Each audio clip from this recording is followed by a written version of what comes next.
Dear students, class 9 की chemistry के chapter number 1 fundamentals of chemistry में हमारा आज का टॉपिक है branches of chemistry and basic definitions. इसमें हम definition of science, number 2 definition of chemistry, number 3 branches of chemistry, number 4 definitions of matter, substance, mixture and their physical and chemical properties, number 5 elements, number 6 compounds, number 7 mixtures पढ़ेंगे। Let's we start our lesson. Definition of science.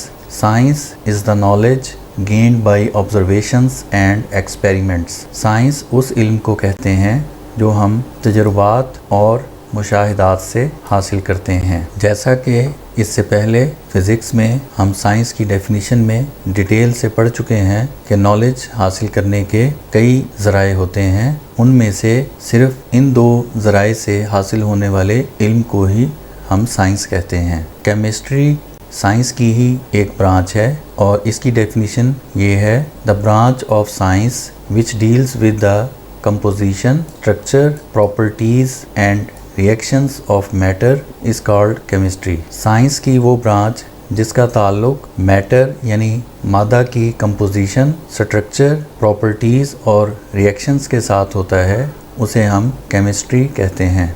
Matter हर उस चीज़ को कहते हैं जो वज़न रखती है और जगह घेरती है।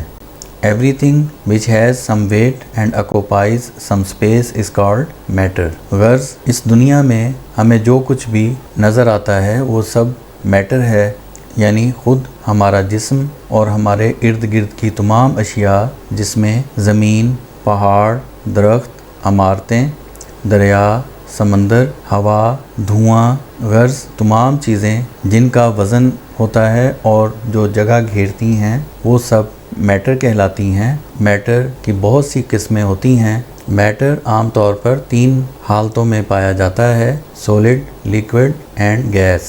तो किसी भी मैटर की कंपोजिशन यानी कि वो मैटर किन अज्जा से मिलकर बना है और उसका स्ट्रक्चर कि उन अज्जा की तरकीब क्या है और प्रॉपर्टीज़ यानी उस मैटर की खसूसियात क्या हैं, मसलन क्या वो मैटर सॉलिड है, लिक्विड है या गैस है, उस मैटर का कलर क्या है, उसका जायका क्या है, और ये कि वो मैटर दूसरे मैटर्स के साथ किस तरह रिएक्ट करता है। जैसे लकड़ी ऑक्सीजन की मौजूदगी में जलकर कोयला बन जाती है, हाइड्रोजन और ऑक्सीजन एक ख़ास रेशो में मिलकर पानी बनाती हैं। इस तरह की दीगर खसूसियात और उनके रिएक्शंस को हम केमिस्ट्री में पढ़ते हैं।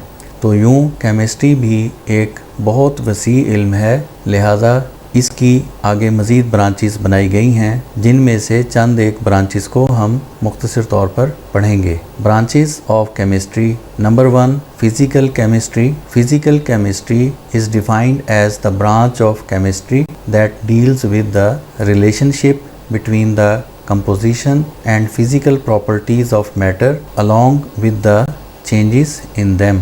Physical chemistry केमिस्ट्री की वो ब्रांच है जिसका ताल्लुक मैटर की फ़िज़िकल प्रॉपर्टीज़ और उसकी कंपोजिशन से होता है और इसके साथ साथ इन फ़िज़िकल प्रॉपर्टीज़ में होने वाली तब्दीलियों का मुताला भी फ़िज़िकल केमिस्ट्री में करते हैं। नंबर 2 पर है Organic chemistry. Organic chemistry is the study of covalent compounds of carbon and hydrogen, that is hydrocarbons and their derivatives. Organic chemistry carbon और हाइड्रोजन के कोवलेंट कंपाउंड्स के मुताले का नाम है। कार्बन और हाइड्रोजन के कोवलेंट कंपाउंड्स को हम हाइड्रोकार्बन्स कहते हैं और इन हाइड्रोकार्बन से जो मज़ीद कंपाउंड्स बनाए जाते हैं उन्हें हम इन हाइड्रोकार्बन्स के डेरिवेटिव्स कहते हैं। तो इन हाइड्रोकार्बन्स और डेरिवेटिव्स की स्टडी को ऑर्गेनिक केमिस्ट्री कहा जाता है। ऑर्गेनिक केमिस्ट्री केमिस्ट्री की एक बहुत बड़ी ब्रांच है, अगरचे बज़ाहिर हमें लगता है कि सिर्फ 2 एलिमेंट्स कार्बन और हाइड्रोजन के कंपाउंड्स हैं, तो शायद ये ब्रांच मुख्तसर ब्रांच हो, जबकि हकीकत में ऐसा नहीं है। कार्बन और हाइड्रोजन से बनने वाले कोवलेंट कंपाउंड्स की तादाद हज़ारों में है, जिनके मुताले के लिए एक अलग ब्रांच बनाई गई है जिसे हम ऑर्गेनिक केमिस्ट्री कहते हैं। नंबर 3 पर है inorganic chemistry. Inorganic chemistry deals with the study of all elements and their compounds except those of compounds of carbon and hydrogen, that is hydrocarbons and their derivatives। Inorganic chemistry में हम तमाम elements और उनसे बनने वाले compounds का मुताला करते हैं सिवाय कार्बन और हाइड्रोजन के उन कंपाउंड्स और उनके डेरिवेटिव्स के जिन्हें हम ऑर्गेनिक केमिस्ट्री में पढ़ते हैं। इन हाइड्रोकार्बन्स के अलावा तमाम एलिमेंट्स और उनके तमाम कंपाउंड्स का मुताला हम इनऑर्गेनिक केमिस्ट्री में करते हैं। तो यहाँ फिर आप समझ सकते हैं कि सिर्फ कार्बन और हाइड्रोजन के कोवलेंट कंपाउंड्स जिन्हें हम हाइड्रोकार्बन्स कहते हैं और उनके डेरिवेटिव्स ये इतने ज़्यादा होते हैं कि तमाम एलिमेंट्स और उनके कंपाउंड्स की एक ब्रांच है और सिर्फ इन दो एलिमेंट्स यानी कार्बन और हाइड्रोजन के कोवलेंट कंपाउंड्स और उनके डेरिवेटिव्स की एक अलग ब्रांच है। नंबर 4 पर है biochemistry. It is the branch of chemistry in which we study the structure, composition and chemical reactions of substance found in living organisms. Biochemistry chemistry की वो ब्रांच है जिसमें हम जिंदा अजसाम में पाए जाने वाले सब्सटेंसेस के केमिकल रिएक्शंस, उनकी कंपोजिशन और स्ट्रक्चर के बारे में पढ़ते हैं। मसलन हमारे जिस्म में बहुत से सब्सटेंस हैं जैसे ब्लड है, बोन्स होती हैं, जिल्द है, गोश्त है, नाखून हैं, दांत हैं और इसी तरह दूसरे लिविंग ऑर्गेनिजम्स जैसे पौधे और दरख्त हैं, उनमें भी मुख्तलिफ सब्सटेंसेस पाए जाते हैं। और इसके अलावा दूसरे जानवर और कीड़े मकोड़े, हशरात, बैक्टीरिया वगैरह में मौजूद सब्सटेंसेस के chemical reactions, composition and structure का मुताला हम बायोकेमिस्ट्री में करते हैं। नंबर 5 पर है industrial chemistry. The branch of chemistry that deals with the manufacturing of chemical compounds on commercial scale is called industrial chemistry.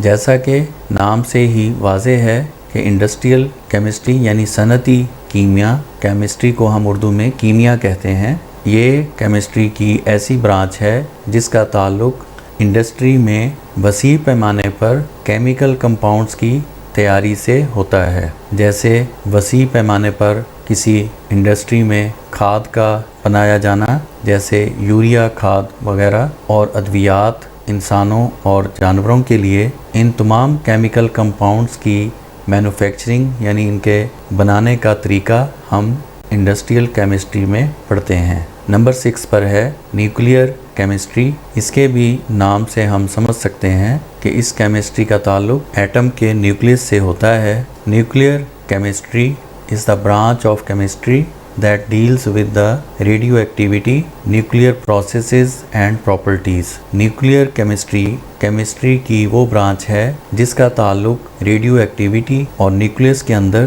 दीगर अवामिल और उसकी प्रॉपर्टीज़ के साथ होता है।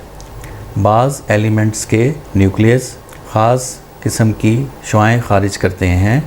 इस प्रोसेस को हम रेडियो एक्टिविटी कहते हैं। इसी तरह न्यूक्लियस के अंदर होने वाले दीगर प्रोसेसेस और इनकी प्रॉपर्टीज़ को हम न्यूक्लियर केमिस्ट्री में स्टडी करते हैं। नंबर 7 पर है environmental chemistry. It is the branch of chemistry in which we study about components of the environment and the effects of human activities on the environment. ये chemistry की वो branch है जिसमें हम अपने माहौल के अज्जा और इंसानी सरगर्मियों के हमारे माहौल पर असरात का मुताला करते हैं। जैसा कि इंसान की लगाई हुई इंडस्ट्रीज से निकलने वाला फुजला और जहरीला धुआं ये हमारे माहौल पर बुरा असर डाल रहा है और इसके अलावा दीगर इंसानी सरगर्मियों से भी माहौल पर मुख्तलिफ असरात मुरतब होते हैं। उन सब का मुताला हम एनवायरनमेंट केमिस्ट्री में करते हैं। लास्ट में नंबर 8 पर है analytical chemistry. Analytical chemistry is the branch of chemistry that deals with the separation and analysis of a sample to identify its components।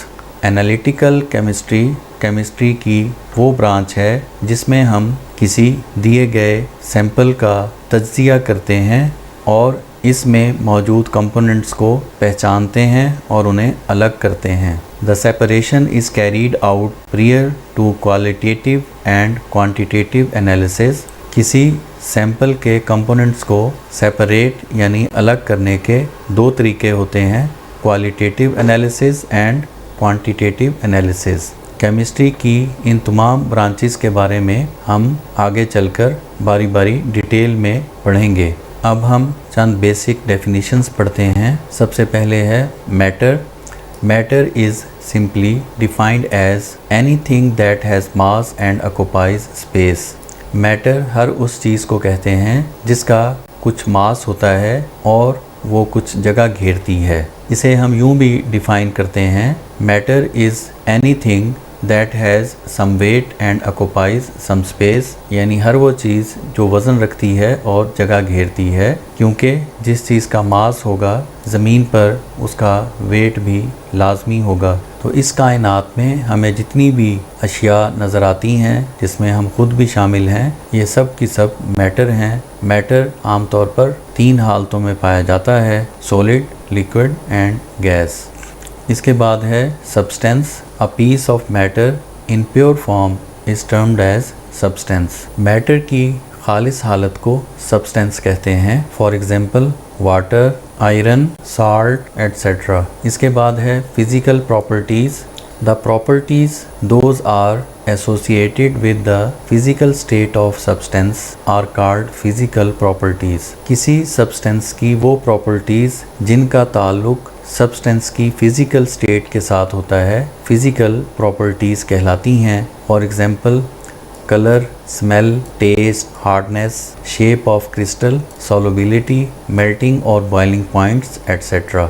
ये तमाम चीज़ें किसी सब्सटेंस की फ़िज़िकल प्रॉपर्टीज़ कहलाती हैं। इसके बाद है chemical properties. The chemical properties depend upon the composition of substance. Chemical properties substance की कंपोजिशन से ताल्लुक़ रखती हैं।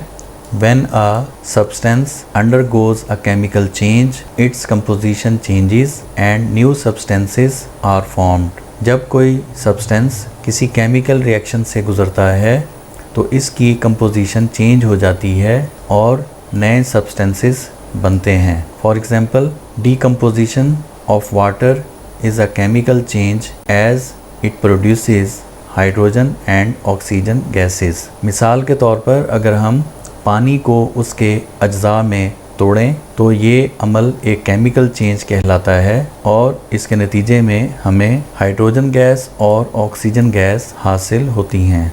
All materials are either a substance or a mixture. तमाम अशिया या तो सब्सटेंस हैं या फिर मिक्सचर होती हैं। इसे हम एक डायग्राम की मदद से समझते हैं। मैटर दो तरह का होता है, सब्सटेंस और मिक्सचर। सब्सटेंस की फिर दो किस्में होती हैं, एलिमेंट्स और कंपाउंड्स। इसी तरह मिक्सचर भी दो तरह का होता है, homogeneous mixture and heterogeneous mixture. तो इस डायग्राम से हम देख सकते हैं कि तमाम मैटर सिर्फ़ और सिर्फ दो तरह का होता है, यानी सब्सटेंस और मिक्सचर। या तो मैटर सब्सटेंस होगा या फिर मिक्सचर होगा। अब हम इनको बारी बारी डिटेल से पढ़ते हैं। सबसे पहले हम सब्सटेंस को डिस्कस करते हैं। सबसे पहले हम एलिमेंट पढ़ते हैं।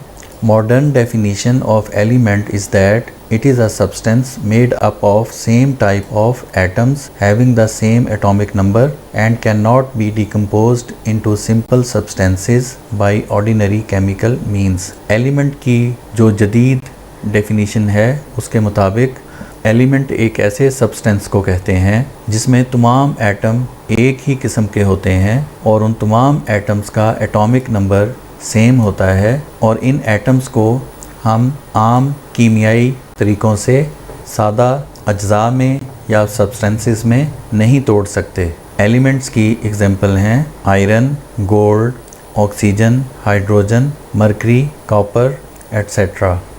Now 118 elements have been discovered. अब तक 118 एलिमेंट्स दरियाफ्त हो चुके हैं। Out of which 92 are naturally occurring elements, जिसमें से 92 एलिमेंट्स कुदरती तौर पर पाए जाते हैं और बाकी 26 एलिमेंट्स साइंटिस्ट्स ने लेबॉरेटरीज में खुद तैयार किए हैं।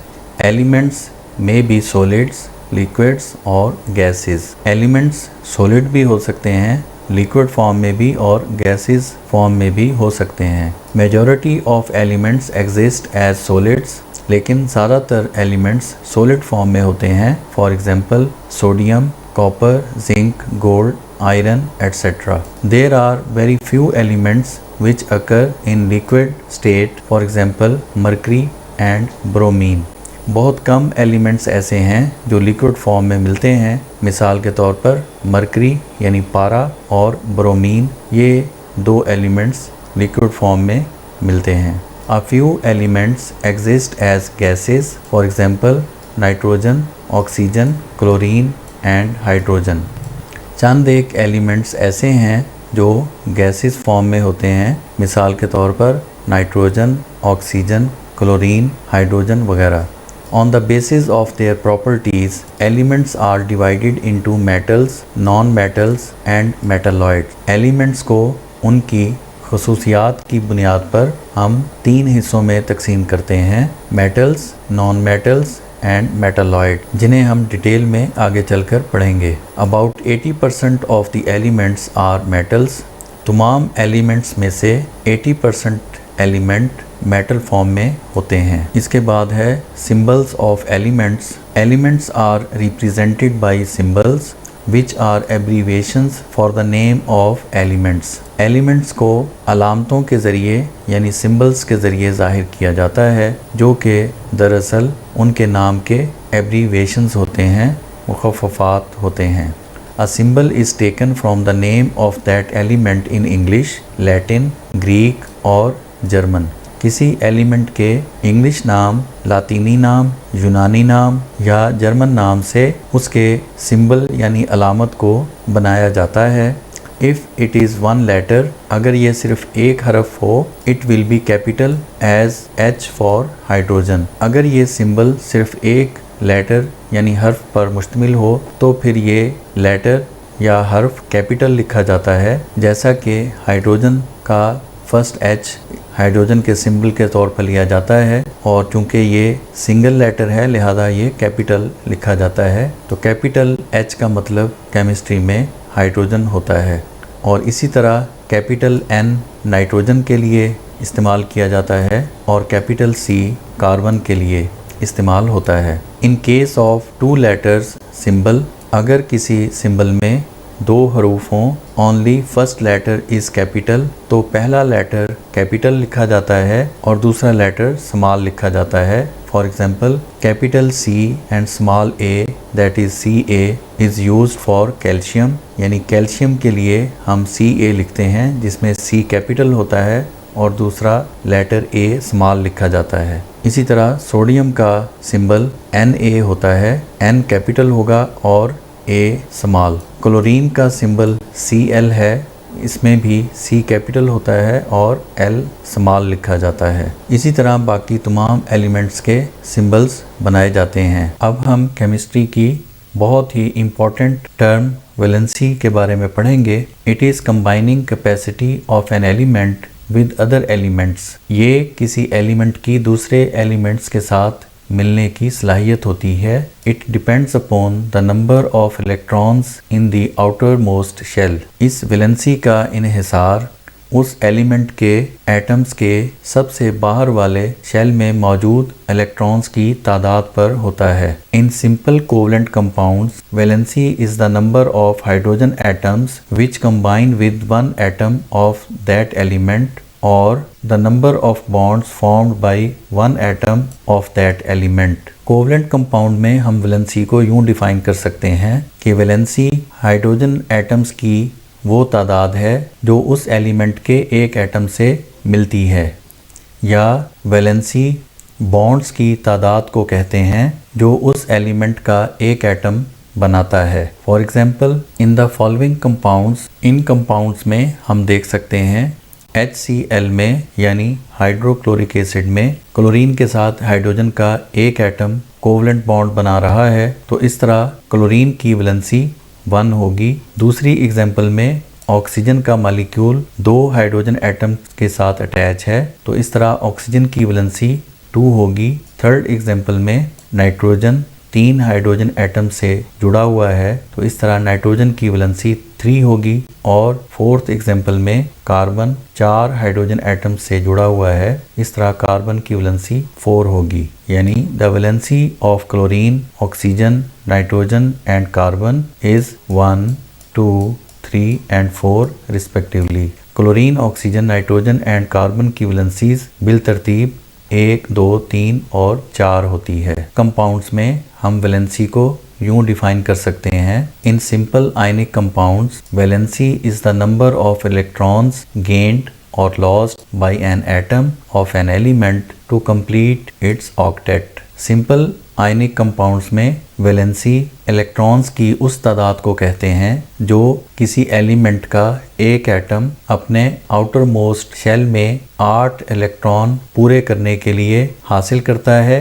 या लूज करता है। Elements having less than 4 electrons in their valence shell, ऐसे एलिमेंट्स जिनके एटम्स के वैलेंस शेल यानी आउटर मोस्ट शेल में 4 से कम इलेक्ट्रॉन होते हैं, prefer to lose the electrons to complete their octet. वो इस बात को तरजीह देते हैं कि वो अपने उन इलेक्ट्रॉन्स को छोड़ दें ताकि उनका ऑक्टेट मुकम्मल हो जाए। ऑक्टेट का मतलब है कि उनके आखिरी शेल में 8 इलेक्ट्रॉन मुकम्मल हो जाएं। तो अब यहाँ आप सोच रहे होंगे कि इलेक्ट्रॉन पहले ही 4 से कम थे और उनको छोड़ देने से 8 इलेक्ट्रॉन कैसे पूरे होंगे आखिरी शेल में। तो उसका तरीका ये होता है कि जब आखिरी शेल के 3, 2 या 1 इलेक्ट्रॉन कोई एटम लूज कर देता है तो वो शेल भी ख़त्म हो जाता है, यानी वो ऑर्बिट भी ख़त्म हो जाता है। तो उसके बाद उससे नीचे वाला जो ऑर्बिट होता है वो आखिरी ऑर्बिट बन जाता है, यानी आउटर मोस्ट ऑर्बिट अब वो बन जाएगा और वो ऑर्बिट मुकम्मल होता है, यानी उसमें 8 इलेक्ट्रॉन मुकम्मल होते हैं। इस तरह वो एलिमेंट अपना ऑक्टेट यानी हश्ता मतलब कि 8 इलेक्ट्रॉन मुकम्मल कर लेता है और इसके लिए जितने इलेक्ट्रॉन वो लूज करता है वो उस एलिमेंट की वैलेंसी कहलाती है। For example, atoms of sodium, magnesium and aluminium have 1, 2 and 3 electrons in their valence shell respectively. यानी नाइट्रोजन के वैलेंस शेल में यानी आउटर मोस्ट शेल में 1 इलेक्ट्रॉन होता है, मैग्नीशियम के आउटर मोस्ट शेल में 2 इलेक्ट्रॉन्स होते हैं और एल्यूमिनियम के आउटर मोस्ट शेल में, जिसे हम वैलेंस शेल भी कहते हैं, उसमें 3 इलेक्ट्रॉन्स होते हैं। They lose these electrons to have valency of 1, 2 and 3 respectively. तो इन एलिमेंट्स के एटम अपने आउटर मोस्ट शेल के ये इलेक्ट्रॉन लूज कर देते हैं, जिससे इनकी वैलेंसी बिलतरतीब 1, 2 और 3 हो जाती है। On the other hand, elements having 5 और more than 5 electrons in their valence shell gain electrons to complete their octet. अगर किसी एलिमेंट के एटम के आउटर मोस्ट शेल यानी वैलेंस शेल में 5 या 5 से ज़्यादा इलेक्ट्रॉन हों लेकिन 8 से कम, तो वो एटम अपने वैलेंस शेल में 8 इलेक्ट्रॉन मुकम्मल करने के लिए बाहर से इलेक्ट्रॉन हासिल करता है। तो जितने इलेक्ट्रॉन वो अपने आउटर मोस्ट शेल में 8 इलेक्ट्रॉन मुकम्मल करने के लिए हासिल करेगा, उतनी उस एलिमेंट की वैलेंसी होगी। For example, nitrogen, oxygen, chlorine have 5, 6 and 7 electrons in their valence shell respectively. मिसाल के तौर पर नाइट्रोजन, ऑक्सीजन, क्लोरीन अपने वैलेंस शेल में बिलतरतीब 5, 6 और 7 इलेक्ट्रॉन रखते हैं। लिहाजा नाइट्रोजन को अपना आउटर मोस्ट शेल कंप्लीट करने के लिए 3 इलेक्ट्रॉन की ज़रूरत है, क्योंकि 5 उसके पास ऑलरेडी हैं। 3 और इलेक्ट्रॉन हासिल करेगा तो उसका ऑक्टेट यानी आउटर मोस्ट शेल में 8 इलेक्ट्रॉन मुकम्मल हो जाएंगे। जबकि ऑक्सीजन के आउटर मोस्ट शेल में 6 इलेक्ट्रॉन्स होते हैं, उसे अपने आउटर मोस्ट शेल में यानी वैलेंस शेल में 8 इलेक्ट्रॉन मुकम्मल करने के लिए मज़ीद 2 इलेक्ट्रॉन्स की ज़रूरत होती है और क्लोरीन के वैलेंस शेल में ऑलरेडी 7 इलेक्ट्रॉन्स होते हैं और उसे अपना ऑक्टेट मुकम्मल करने के लिए 1 इलेक्ट्रॉन की ज़रूरत होती है। तो इस तरह दे gain 3, 2 and 1 electrons respectively to complete their octet. Hence they show valency 3, 2 and 1 respectively. लिहाजा इनकी वैलेंसी नाइट्रोजन की 3 होगी, ऑक्सीजन की 2 और क्लोरीन की 1। As radical is a group of atoms that have some charge, valencies of some common elements and radicals are shown in the table. Radical atoms का ऐसा group होता है जिस पर कोई चार्ज होता है, यानी पॉजिटिव या नेगेटिव कोई भी चार्ज हो सकता है, लेकिन वो चार्ज एक एटम पर नहीं होगा बल्कि एटम्स के ग्रुप पर होता है। तो एटम्स के ऐसे ग्रुप को जिस पर कोई चार्ज हो हम रेडिकल कहते हैं। आगे टेबल में कुछ एलिमेंट्स और कुछ रेडिकल्स की वैलेंसीज बताई गई हैं। Some elements and radicals with their symbols and common valencies. इस टेबल में कुछ एलिमेंट्स और कुछ रेडिकल्स हैं जिनके सिंबल्स और उनकी वैलेंसीज बताई गई हैं। सबसे पहले है सोडियम। सोडियम का सिंबल होता है Na, जैसा कि हम पढ़ चुके हैं कि सिंबल में 2 लेटर होंगे तो फर्स्ट लेटर कैपिटल और दूसरा स्मॉल होता है, लिहाजा N कैपिटल होगा और A स्मॉल होगा और इसकी वैलेंसी होती है 1। उसके बाद दूसरा एलिमेंट है हाइड्रोजन, इसका सिंबल है कैपिटल H और इसकी वैलेंसी है 1। उसके बाद है पोटाशियम। पोटाशियम का सिंबल है कैपिटल K और इसकी वैलेंसी है 1। फिर है क्लोरीन। क्लोरीन का सिंबल है Cl, C कैपिटल और L स्मॉल और इसकी वैलेंसी भी 1 होती है। उसके बाद है सिल्वर। सिल्वर का सिंबल है Ag, A कैपिटल और G स्मॉल और इसकी वैलेंसी भी 1 होती है। उसके बाद है ब्रोमीन। ब्रोमीन का सिंबल है Br, B कैपिटल और R स्मॉल होगा और इसकी वैलेंसी भी 1 होती है। फिर है मैग्नीशियम। मैग्नीशियम का सिंबल होता है Mg, M कैपिटल और G स्मॉल और इसकी वैलेंसी है 2। उसके बाद है आयोडीन। आयोडीन का सिंबल है कैपिटल I और इसकी वैलेंसी होती है 1। फिर है कैल्शियम। कैल्शियम का सिंबल है Ca, इसकी वैलेंसी है 2। ऑक्सीजन। ऑक्सीजन का सिंबल है O और इसकी वैलेंसी है 2। बेरियम। बेरियम का सिंबल है Ba, इसकी वैलेंसी है 2। सल्फर। सल्फर का सिंबल है S, इसकी वैलेंसी है 2। जिंक। जिंक का सिंबल है Zn, इसकी वैलेंसी है 2। नाइट्रोजन। नाइट्रोजन का सिंबल है N, इसकी वैलेंसी है 3। उसके बाद है कॉपर। कॉपर का सिंबल है Cu। कॉपर की वैलेंसीज 2 तरह की होती है, यानी इसकी वैलेंसी 1 भी होती है और 2 भी होती है, यानी किसी जगह इसकी वैलेंसी 1 होती है और किसी जगह 2। फास्फोरस। फास्फोरस का सिंबल है कैपिटल P। ये भी 2 तरह की वैलेंसी शो करता है, किसी जगह इसकी वैलेंसी 3 होती है और किसी जगह 5। फिर है मरकरी यानी पारा, इसका सिंबल है Hg। ये भी 2 तरह की वैलेंसी रखता है, एक 1 और एक 2। बोरोन। बोरोन का सिंबल है B, इसकी वैलेंसी होती है 3। इसके बाद है आयरन। आयरन का सिंबल है Fe, इसकी भी वैलेंसी 2 तरह की होती है, 2 and 3। आर्सेनिक का सिंबल है As, इसे हम एस नहीं पढ़ेंगे बल्कि इसे पढ़ेंगे As, A कैपिटल और S स्मॉल, इसकी वैलेंसी 3 होती है। उसके बाद है एल्यूमिनियम। एल्यूमिनियम का सिंबल है Al और इसकी वैलेंसी होती है 3। फिर है कार्बन। कार्बन का सिंबल है C, इसकी वैलेंसी होती है 4। फिर है क्रोमियम। क्रोमियम का सिंबल है Cr और इसकी वैलेंसी है 3। तो ये थे एलिमेंट्स, उनके सिंबल्स और उनकी वैलेंसीज। अब इसके बाद रेडिकल्स हैं, यानी कार्बोनेट एक रेडिकल है जिसका सिंबल है CO3 और इसकी वैलेंसी होती है -2, यानी इसकी वैलेंसी की जो मैग्नीट्यूड है वो 2 होती है। माइनस का मतलब है कि ये रेडिकल 2 इलेक्ट्रॉन गेन करता है। अगर हम सिर्फ मैग्नीट्यूड देखें तो इसकी वैलेंसी की जो मैग्नीट्यूड है वो 2 है। यहाँ हम सिर्फ इसकी मैग्नीट्यूड लिखेंगे तो वो 2 है। उसके बाद दूसरा रेडिकल है अमोनियम। इसका सिंबल है NH4 और इसकी वैलेंसी +1 होती है। यहाँ सिर्फ प्लस लिखा हुआ है, सिर्फ प्लस का मतलब है कि ये +1 है। अगर ये +2 या +3 होती तो यहाँ पर 2 या 3 मेंशन किया जाता। अगर सिर्फ प्लस लिखा हो तो उसका मतलब होता है कि इसकी वैलेंसी +1 है। तो लिहाजा इसकी जो वैलेंसी की मैग्नीट्यूड है यानी मिकदार है वो 1 है। उसके बाद है सल्फेट। सल्फेट का सिंबल है SO4। इसकी वैलेंसी -2 होती है यानी मैग्नीट्यूड जो वैलेंसी की है वो इसकी भी 2 होगी।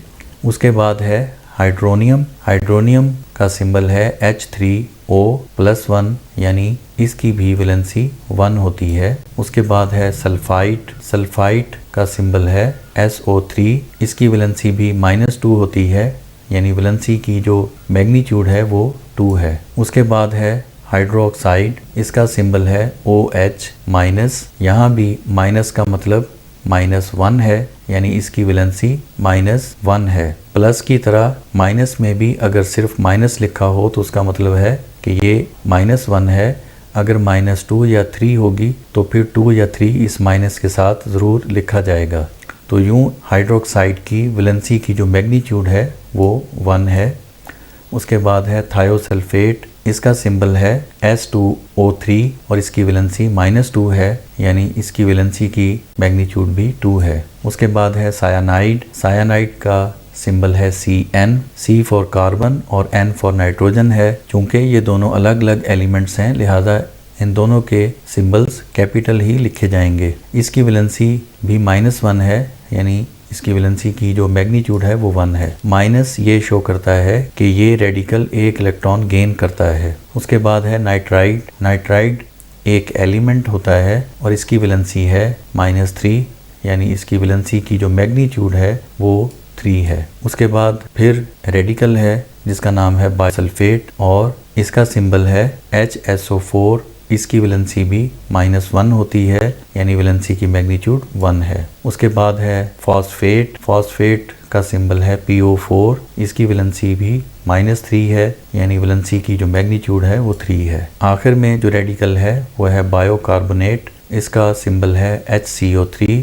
इसकी वैलेंसी भी -1 होती है यानी वैलेंसी की मैग्नीट्यूड 1 होती है। तो ये थे कुछ इम्पॉर्टेंट एलिमेंट्स और रेडिकल्स जिनकी आपने वैलेंसीज पढ़ी। इस टेबल में मौजूद तमाम एलिमेंट्स और रेडिकल्स को इनके सिंबल्स और वैलेंसीज के साथ आप अच्छी तरह याद कर लें। ये आगे चलकर आपके बहुत काम आएंगे। इनको याद किए बगैर आपके लिए केमिस्ट्री को समझना नामुमकिन होगा। जैसा कि हमने इस टेबल में पढ़ा कि कुछ एलिमेंट्स की वैलेंसी 1 से ज़्यादा थी तो ऐसे एलिमेंट्स या रेडिकल्स की वैलेंसी को हम वेरिएबल वैलेंसी कहते हैं। फॉर एग्जांपल फेरस सल्फेट में आयरन यानी Fe की जो वैलेंसी है वो 2 है और फेरिक सल्फेट में यानी Fe2SO4 थ्राइस में वैलेंसी ऑफ आयरन 3 है। तो हमने देखा कि इन दोनों कंपाउंड्स में आयरन की वैलेंसी चेंज है। पहले में आयरन की वैलेंसी 2 है और दूसरे में आयरन की वैलेंसी 3 है। Generally, the Latin or Greek name of the element, for example, ferrum, is modified to end in OUS for the lower valency, for example, ferrous, and to end in IC for the higher valency, for example, ferric. Elements के Greek या Latin नाम जैसा कि iron का Latin नाम ferrum है। Ferrum जब कम valency show करता है तो हम इसके आखिरी 2 हरूफ को हटाकर उसकी जगह OUS लिखते हैं जिससे ये बनता है फेरस। और ज़्यादा वैलेंसी वाले फेरम को लिखने के लिए हम फेरम का आखिरी UM हटाकर उसकी जगह IC लगा देते हैं जिससे ये बनेगा फेरिक। इसी तरह दूसरे एलिमेंट्स के जो ग्रीक या लैटिन नाम हैं उसमें भी इसी तरीके से उनकी कम वैलेंसी को बताने के लिए हम उनके नामों के आखिर में OUS लगाते हैं और ज़्यादा वैलेंसी बताने के लिए उसके नाम के आखिर में IC लगाते हैं जैसा कि हमने फेरम से फेरिक बनाया। अब एलिमेंट के बाद हम पढ़ेंगे compound. Compound is a substance made up of 2 or more elements chemically combined together in a fixed ratio by mass. Compound भी एक सब्सटेंस ही होता है जो कि दो या दो से ज़्यादा एलिमेंट्स के कीमियाई तौर पर एक ख़ास रेशो में आपस में मिलने से बनाया जाता है। As a result of this combination, elements lose their own properties and produce new substances, that is compounds that have entirely different properties. इस combination के नतीजे के तौर पर elements अपनी properties यानी खसूसियात को खो देते हैं और नए substances यानी compounds बनते हैं जिनकी खसूसियात मुकम्मल तौर पर मुख्तलिफ होती हैं उन elements की खसूसियात से जिनसे मिलकर वो बनते हैं। Compounds can't be broken down into its constituent elements by simple physical methods. Compounds को आम फिजिकल तरीकों से उसके अज्जा में यानी उन एलिमेंट्स में जिनसे मिलकर वो बनता है तोड़ा नहीं जा सकता। For example, carbon dioxide is formed when elements of carbon and oxygen combine chemically in a fixed ratio of 12:32 or 3:8 by mass. Carbon dioxide carbon और ऑक्सीजन के कीमियाई तौर पर एक फिक्स्ड रेशो में आपस में मिलने से बनती है और वो फिक्स्ड रेशो 12:32 है, जिसे अगर हम सिंप्लीफाई करके लिखें तो वो होगी 3:8 बाई मास, यानी ये रेशो मास के लिहाज से ली जाती है। Similarly water is a compound formed by a chemical combination between hydrogen and oxygen in a fixed ratio of 1:8 by mass. इसी तरह पानी भी एक कंपाउंड है जो कि दो एलिमेंट्स हाइड्रोजन और ऑक्सीजन के एक फिक्स्ड रेशो यानी 1:8 बाई मास के लिहाज से आपस में मिलने से बनता है। और वाटर यानी पानी की जो प्रॉपर्टीज़ होती हैं वो इंटायरली डिफरेंट होती हैं from the properties of hydrogen and oxygen. For example hydrogen की प्रॉपर्टी है कि वो जलती है यानी हाइड्रोजन को आग लग जाती है, और ऑक्सीजन की प्रॉपर्टी है कि वो चीज़ों को जलने में मदद करती है यानी वो चीज़ों को जलाती है। और हम जानते हैं कि पानी ना तो खुद जलता है और ना ही जलने में मदद करता है। तो यूँ हमने देखा कि दो एलिमेंट्स के यानी हाइड्रोजन और ऑक्सीजन के केमिकल कम्बिनेशन से जो कंपाउंड बना उसकी प्रॉपर्टीज़ उसके कंपोनेंट्स यानी हाइड्रोजन और ऑक्सीजन की प्रॉपर्टीज़ से मुख्तलिफ हैं। इसके अलावा और प्रॉपर्टीज़ भी हैं, मसलन हाइड्रोजन और ऑक्सीजन दोनों गैसेस हैं, जबकि इनके केमिकल रिएक्शन से बनने वाला जो कंपाउंड है वो ज़्यादातर लिक्विड फॉर्म में होता है और बहुत कम पानी जो है वो गैसीय स्टेट यानी वेपर्स की फॉर्म में भी होता है, जबकि इसके कंपोनेंट्स यानी हाइड्रोजन और ऑक्सीजन दोनों प्योरली गैस स्टेट में ही होते हैं। Compounds can be classified as ionic और कोवलेंट। कंपाउंड को दो हिस्सों में तकसीम किया जा सकता है, आयनिक कंपाउंड्स और covalent compounds. Ionic compounds do not exist in independent molecular form.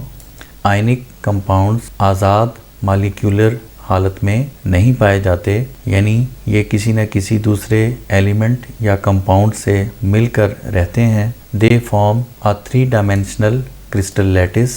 ये 3-डायमेंशनल क्रिस्टल्स का स्ट्रक्चर बनाते हैं, यानी एक्स एक्सिस, वाई एक्सिस और जेड एक्सिस के अलोंग इनकी फॉर्मेशन होती है, यानी इनके क्रिस्टल्स की लंबाई भी होती है, चौड़ाई भी और ऊंचाई भी। in which each ion is surrounded by oppositely charged ions. इनमें हर आयन मुखालिफ चार्ज वाले आयन से घिरा होता है। These positively charged ions attract each other very strongly. As a result, ionic compounds have high melting and boiling points. ये opposite charge वाले ions एक दूसरे को बहुत मजबूती से कशिश करते हैं, जिसके नतीजे में आयनिक कंपाउंड्स के मेल्टिंग पॉइंट और बॉइलिंग पॉइंट बहुत ज़्यादा हो जाते हैं, यानी बहुत ज़्यादा गर्म करने पर ये कंपाउंड्स पिघलते या बॉयल करते हैं। These compounds are represented by formula units. In compounds को लिखने के लिए हम फार्मूला यूनिट इस्तेमाल करते हैं, यानी इन कंपाउंड्स के लिए हम मॉलिक्यूलर फार्मूला नहीं लिखते बल्कि फार्मूला यूनिट लिखते हैं। फॉर एग्जांपल NaCl यानी सोडियम क्लोराइड और पोटाशियम ब्रोमाइड यानी KBr और कॉपर सल्फेट यानी CuSO4 वगैरह। इसके बाद है covalent compounds. Covalent compounds mostly exist in molecular form. Covalent compounds ज़्यादातर मॉलिक्यूलर हालत में मिलते हैं। A molecule is a true representative of the covalent compound and it's formula is called molecular formula. एक मॉलिक्यूल किसी कोवलेंट कंपाउंड का हकीकी representative यानी नुमाइंदा होता है, यानी वो मॉलिक्यूल जिस कोवलेंट कंपाउंड का होता है उस कोवलेंट कंपाउंड की तमाम खुसूसियात उस मॉलिक्यूल में पाई जाती हैं और उस मॉलिक्यूल के फार्मूला को हम मॉलिक्यूलर फार्मूला कहते हैं। फॉर एग्जांपल H2O ये वाटर का फार्मूला है, HCl हाइड्रोक्लोरिक एसिड का फार्मूला है, H2SO4 ये सल्फ्यूरिक एसिड का फार्मूला है और CH4 ये मीथेन का फार्मूला है। मीथेन हमारे घरों में इस्तेमाल होने वाली सुई गैस में मेजर कंपोनेंट होता है। अब हम इस टेबल में चंद कॉमन कंपाउंड्स और उनके फार्मूली पढ़ेंगे। फार्मूला की प्लूरल है। फर्स्ट कॉलम में हमने कंपाउंड लिखे हैं और सेकंड कॉलम में उनका केमिकल फार्मूला। सबसे पहले कंपाउंड है वाटर, उसका केमिकल फार्मूला है H2O। फिर है सोडियम क्लोराइड जो कॉमन साल्ट होता है, यानी जो हम आम नमक इस्तेमाल करते हैं खाने पीने में, उसका फार्मूला होता है NaCl। उसके बाद है सिलिकॉन डाइऑक्साइड, इसे सैंड कहते हैं, यानी ये रेत का साइंसी नाम है। इसका फार्मूला होता है SiO2। उसके बाद है सोडियम हाइड्रोक्साइड जिसे हम कास्टिक सोडा भी कहते हैं, इसका फार्मूला होता है NaOH। उसके बाद है सोडियम कार्बोनेट जिसे हम वाशिंग सोडा यानी धोबी सोडा भी कहते हैं, इसका फार्मूला होता है Na2CO3 10H2O।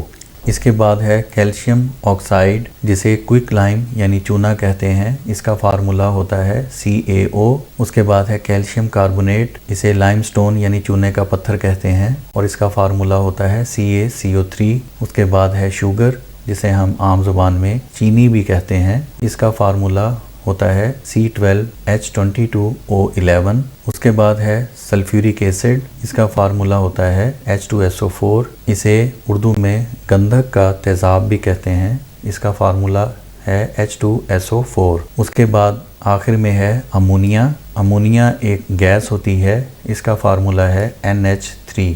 तो इन कंपाउंड्स के नाम और इनके केमिकल फार्मूला को भी आप अच्छी तरह याद कर लें, ये भी आगे चलकर आपके बहुत ज़्यादा काम आएंगे। अब हम पढ़ेंगे mixture. When 2 or more elements or compounds mix up physically without any fixed ratio they form a mixture। जब 2 या 2 से ज़्यादा एलिमेंट्स या कंपाउंड्स फिजिकली इस तरह मिलें कि उनमें कोई ख़ास रेशो ना हो तो वो मिक्सचर बनाते हैं। मसलन जब हम कोई शरबत बनाते हैं तो उसमें हम पानी के अंदर कुछ शुगर यानी चीनी और कोई दूसरा शरबत जैसे रूह अफ़ज़ा, जाम शीरी वगैरह या कोई भी अपनी पसंद का शरबत हम मिक्स करते हैं या उसकी जगह हम नींबू का रस भी इस्तेमाल करते हैं। तो इस तरह इन तमाम चीज़ों को फिज़िकली मिलाते हैं और इनकी रेशो फिक्स नहीं होती, बल्कि हम अपने टेस्ट के मुताबिक इनकी रेशो रखते हैं। यानी कुछ लोग चीनी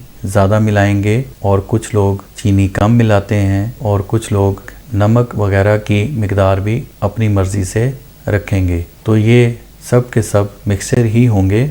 on mixing up the component substances retain their own chemical identities and properties। Mixture के कंपोनेंट्स मिक्सचर के अंदर मिलने के बाद भी अपनी केमिकल शनाख्त और अपनी खसूसियात बरकरार रखते हैं। जैसा कि शरबत की मिसाल में आप देख सकते हैं कि शुगर की जो प्रॉपर्टी है मिठास की, वो शरबत में भी यानी मिक्सर में भी बरकरार रहती है। इसी तरह नींबू के रस की जो खटास की प्रॉपर्टी है वो भी मिक्सर में मिलने के बाद भी बरकरार रहती है। इसी तरह नमक की जो प्रॉपर्टी है वो भी शरबत में यानी मिक्सर में मिलने के बाद बरकरार रहती है, यानी हम नमक का जायका महसूस कर सकते हैं। तो यूँ हमने देखा कि मिक्सर के जो कंपोनेंट सब्सटेंसेस होते हैं वो अपनी प्रॉपर्टीज़ को रिटेन रखते हैं यानी बहाल रखते हैं, वो उन्हें लूज़ नहीं करते। The mixture can be separated into parent components by physical methods such as distillation, filtration, evaporation, crystallization and magnetization. किसी भी मिक्सर के जो असल कंपोनेंट्स होते हैं उनको हम फिज़िकल मेथड्स के ज़रिए अलग कर सकते हैं। मिसाल के तौर पर अगर हम पानी और नमक का मिक्सर तैयार करें और फिर इस मिक्सर से हम दोबारा नमक को अलग करना चाहें तो हम इवेपोरेशन के ज़रिए बड़ी आसानी से नमक को पानी से दोबारा अलग कर सकते हैं। यानी पानी और नमक के मिक्सर को हम एक खुले बर्तन में डालकर सूरज की रोशनी में रख देते हैं और यूं कुछ देर के बाद सूरज की हरारत से पानी बुखारात बनकर उड़ जाता है, यानी इवेपोरेट हो जाता है और नीचे उस बर्तन में नमक बाकी रह जाता है। इस तरह हम मिक्सर के कंपोनेंट्स को दोबारा अलग कर सकते हैं। मिक्सर की दीगर एग्जांपल्स हैं air. Air is a mixer of nitrogen, oxygen, carbon dioxide, noble gases and water vapours. Air भी एक मिक्सर है जिसमें नाइट्रोजन, ऑक्सीजन, कार्बन डाइऑक्साइड और दूसरी नोबल गैसेस होती हैं। नोबल गैसेस मीन ऐसी गैसेस जो इनर्ट गैसेस होती हैं, यानी वो दूसरे एलिमेंट्स के साथ रिएक्शन नहीं करती, वो गैसेस भी एयर में शामिल होती हैं। और इसके अलावा पानी के बुखारात भी हवा में शामिल होते हैं। तो यूं एयर भी एक मिक्सर है इन सब चीज़ों का।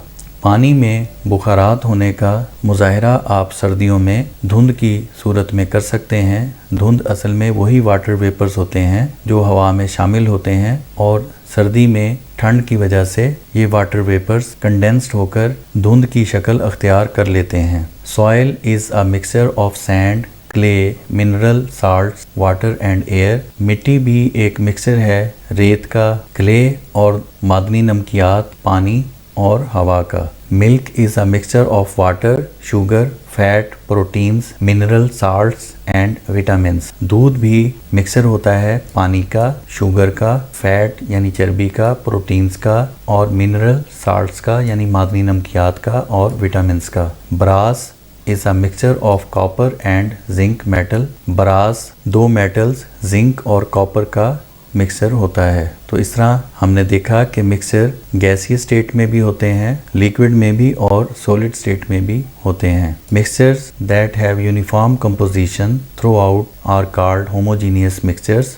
ऐसे मिक्सचर्स जिनकी कंपोजिशन यानी बनावट तमाम के तमाम मिक्सर में एक जैसी होती है उसे हम होमोजीनियस मिक्सर कहते हैं। जैसे एयर, गैसोलीन, आइसक्रीम यानी हवा और पेट्रोलियम वगैरह। इसकी और एग्जांपल ये है कि अगर हम ग्लास में कुछ पानी लें और उसमें चंद कतरे किसी ब्लू या रेड इंक के डालें तो हम देखेंगे कि कुछ देर बाद तमाम पानी में वो इंक यकसा तौर पर हल हो जाएगी और पूरे पानी का कलर एक जैसा हो जाएगा। तो इस तरह ये मिक्सर होमोजीनियस मिक्सर की बेस्ट एग्जांपल है। Whereas heterogeneous mixtures are those in which composition is not uniform throughout, जबकि heterogeneous mixture ऐसे mixtures होते हैं जिनकी composition तमाम mixture में एक जैसी नहीं होती। For example, soil, rock and wood, यानी इनमें जो composition है वो different होती है। हम जानते हैं किसी जगह की मिट्टी में रेत ज़्यादा होती है और किसी में मिनरल साल्ट्स ज़्यादा होते हैं। हेट्रोजीनियस की बेस्ट एग्जांपल भी ये है कि अगर हम एक गिलास में कुछ पानी लें और उस पानी में हम चंद कतरे ऑयल के डाल दें तो हम देखेंगे कि वो ऑयल उस पानी में हल नहीं होगा बल्कि वो अलग से उस पानी में तैरता रहेगा। तो ये हेट्रोजीनियस मिक्सर की बेस्ट एग्जांपल है। अब लास्ट में हम difference between a compound and a mixture पढ़ते हैं, यानी कंपाउंड और मिक्सचर में जो फ़र्क है वो हमने इस टेबल की फॉर्म में लिखे हैं। फर्स्ट कॉलम में कंपाउंड्स की प्रॉपर्टीज़ लिखी गई हैं और सेकंड कॉलम में मिक्सचर की प्रॉपर्टीज़ लिखी गई हैं और इन दोनों प्रॉपर्टीज़ को आप कंपेयर करके इनके दरमियान फ़र्क मालूम कर सकते हैं। कंपाउंड की पहली प्रॉपर्टी है it is formed by chemical combination of atoms of the elements. ये एलिमेंट्स के एटम्स के केमिकल कम्बिनेशन से बनता है, जबकि mixture is formed by the simple mixing up of the substances. Mixture अशिया को सादा तरीके से मिलाने से बनता है, जैसा कि पीछे हमने शरबत की मिसाल में पढ़ा। कंपाउंड की सेकंड प्रॉपर्टी है the constituents lose their identity and form a new substance having entirely different properties from them. Compound के जो अज्जा होते हैं वो अपनी शनाख्त और अपनी खुसूसियात को खो देते हैं और एक नया सब्सटेंस बनता है जिसकी खुसूसियात उनसे बिल्कुल मुख्तलिफ होती हैं। जबकि mixture shows the properties of the constituents, mixture अपने अज्जा की खुसूसियात को शो करता है, यानी मिक्सचर में उसके अज्जा की खुसूसियात बाकी रहती हैं, वो ज़ाया नहीं होती। कंपाउंड और मिक्सचर में तीसरा फ़र्क ये है, compounds always have fixed composition by mass. Compounds में हमेशा मास के लिहाज से फिक्स्ड कंपोजिशन होती है, जबकि mixture do not have fixed composition. Mixture की कंपोजिशन फिक्स नहीं होती, हम अपनी मर्ज़ी से किसी सब्सटेंस को उस मिक्सचर में कम ज़्यादा कर सकते हैं। नंबर 4 डिफरेंस है, the components can not be separated by physical means. Compound के जो कंपोनेंट्स हैं उन्हें हम आम फिज़िकल तरीक़ों से अलग नहीं कर सकते, जबकि the components of mixtures can be separated by simple physical methods. किसी मिक्सचर के जो कंपोनेंट्स होते हैं उन्हें हम आम फिज़िकल मेथड से अलग कर सकते हैं। नंबर 5 डिफरेंस है, every compound is represented by a chemical formula. Her compound का एक केमिकल फार्मूला होता है जिससे उसको जाहिर किया जाता है, जबकि मिक्सचर में इट कंसिस्ट ऑफ 2 और more components and does not have any chemical formula. Mixture में भी 2 या 2 से ज़्यादा कंपोनेंट्स होते हैं, लेकिन मिक्सचर का कोई केमिकल फार्मूला नहीं होता। नंबर 6 पर है, compounds have homogeneous composition. Compounds की कंपोजिशन होमोजीनियस होती है, यानी कि पूरे के पूरा कंपाउंड एक जैसा होगा, उसकी कंपोजिशन हर जगह एक जैसी होगी, जबकि मिक्सचर में ऐसा नहीं होता। दे मे बी होमोजीनियस और हेट्रोजीनियस इन कंपोजिशन। मिक्सचर की कंपोजिशन होमोजीनियस भी हो सकती है और हेट्रोजीनियस भी हो सकती है, जैसा कि हमने वाटर और ऑयल की एग्जांपल में पढ़ा। लास्ट में नंबर 7 पर है, compounds have sharp and fixed melting points. Compounds के मेल्टिंग पॉइंट्स मखसूस होते हैं और एग्जैक्ट होते हैं, यानी हर कंपाउंड अपने ख़ास टेम्परेचर पर ही मेल्ट होता है, जबकि mixtures do not have sharp and fixed melting points. Mixture का कोई ख़ास या मुस्तकिल मेल्टिंग पॉइंट नहीं होता। तो डियर स्टूडेंट्स, यहाँ हमारा आज का लेसन कंप्लीट हुआ। मुझे उम्मीद है कि आज के लेसन में पढ़ाई गई तमाम चीज़ों की आपको समझ आ गई होगी, लेकिन फिर भी अगर आपके जहन में कोई सवाल हो तो आप कमेंट्स में पूछ सकते हैं। अस्सलामु अलैकुम वरहमतुल्लाहि वबरकातुहू।